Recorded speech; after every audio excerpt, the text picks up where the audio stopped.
but more of the surprise scare, not that scared out of my skin kind of scare.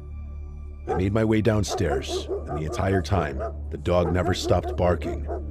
I finally found the dog in the kitchen barking at the door that led to the basement. All the hair on his back was standing straight up, and the dog looked incredibly spooked by something.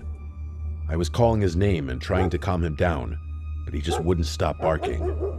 I grabbed the doorknob, and this sent the dog into a spiral. He was now running back and forth barking and just going insane. Of course, my first thought was maybe some kind of intruder in the basement. Possible, but unlikely. Steve has all that super fancy security equipment, so breaking in is not something that's easy. I grabbed a big knife from the kitchen and opened the door. The dog ran to the doorway but didn't go down into the basement. He just stood at the frame and growled, his hair still sticking straight up. I turned the light on and descended the stairs. I started yelling a bunch of stuff, pretending to be a lot tougher than I am, but I heard or saw nothing down there. I tried calling the dog down into the basement, but he wasn't moving. I even went as far as to look all around the basement to give my mind some peace.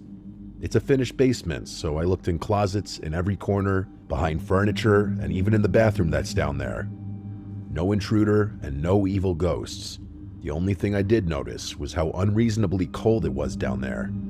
I know it's a basement, but I've been down there a million times, and it's not that cold. Even in the dead of winter, it's never that cold. At the end of the day, a cold basement is no reason to freak out and run away. I spent the rest of the night in the living room. It took a while, but the dog finally calmed down, and we both fell asleep again. The next day, the dog was completely fine. We played outside for a while, and I just spent most of the day listening to music and watching movies. I went down in the basement at one point during the day, and the temperature was completely normal. It felt like the rest of the house.